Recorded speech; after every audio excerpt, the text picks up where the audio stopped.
All right, joining me right now here on the Matthew Filipowicz Show is Martese Chism. Martese is a nurse for the National Nurses United. She was one of many who was arrested this weekend at Occupy Chicago. Martese, thanks for being on the show. Thanks for having me. So Martese, so you were one of the nurses who went to Grant Park and stood in solidarity with the many people who are trying to occupy Grant Park. Can you just tell us all about what went down with your experience this last weekend? Okay, Saturday, I think around 9 p.m., we set up the NNU, National Nurses United. We set up a medical station to service the Occupy Chicago protesters. So we set up our tent, and close to 11 p.m., the Chicago police told us it's 11 o'clock p.m. ordinance, and you would have to take down your tent.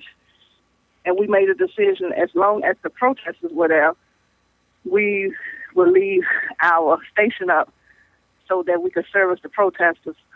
A lot of the protesters were dehydrated, so we passed out water, and we had one person to sprain his ankle.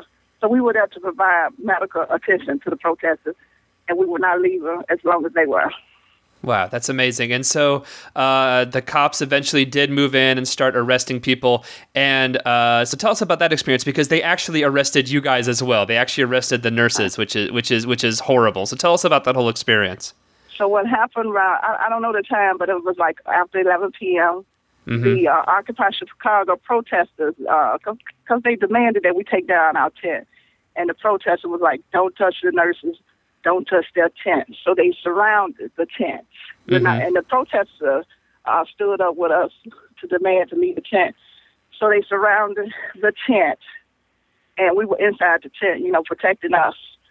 And I think maybe around 1 o'clock a.m., I'm not for sure of the time because I didn't have a watch on. Yeah. They started moving in, and they started from the back of the tent, arresting. And they went from the back, then to the left side, and then to the right, and then they moved in on us in the tent. And we were the last one that they arrested. Oh, wow. So were the police... I know some bad things happened once you guys made it to actual police stations, but was the actual arrest, were they at least the arresting officers, was there any kind of brutality at all, or how did that actually go down? No, the arresting officers were polite. I mean, they were asking us, are you all sure that you want to be arrested? And before they put the cuffs on us, they said, you can leave. You don't have to do this. And we was like, no, we're sticking with the protesters because we believe that they have a right to assemble and that they have a right to freedom of speech. And that's why we were there too. We believe in that. And we were like, we'll go to jail because they have a right. That's their First Amendment rights. Yeah. So what happened once you guys reached the jail? Because I've heard there's some very bad stories that went on actually within the prison. You guys, stories about not being allowed to speak to a lawyer, about people not needing medical care inside the jail. What was your experience inside the jail? So when we got into jail, maybe around 2:30, they called us. So we thinking, first they put all of us, everybody that was on a paddy wagon, it might have been like 25 of us, they put it in one room to process us. So then when they called our name, we assumed that once they called our name, we were going to be released. So they called our name, and we was all excited because we were like, oh, this is just like an hour. And then, but it wasn't to be released. When we got there, they was like, okay, get ready to put your cell number on your hand and whatever this other number. I was like, cell number. And once they put the cell number, I knew then. Yeah.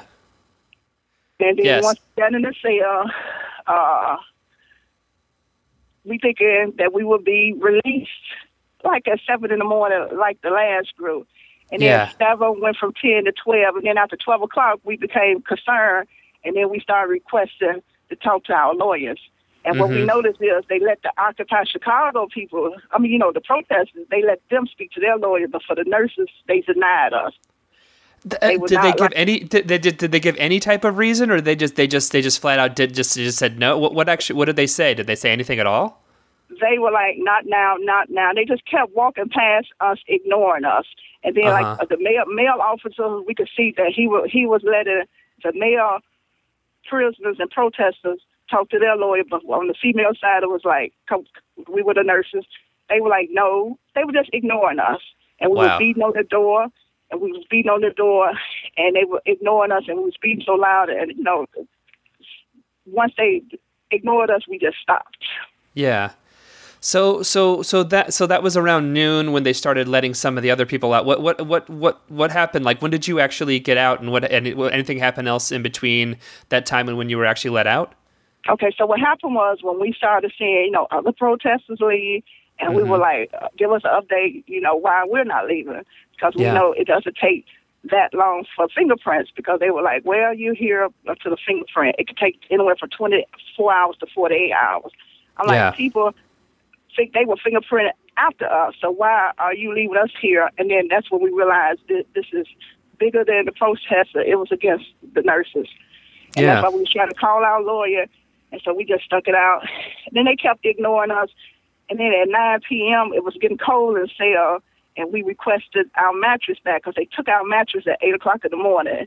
Because the bed was made out of concrete. It was cold concrete. It was so cold, it would go through your coats. Wow. So we were asking, give us this mattress. No, you can't get it until the 9 p.m. when the shift changed. And then when the shift changed, the night shift came in, they was like, well, the rules changed. You can't get a mattress, but the prisoners can get a mattress. Oh my God! So when did they actually? When were you actually released? We were released at 1:30 in the morning. Oh my God! So like essentially about 24 hours, about 23, 24 hours. Right. Correct.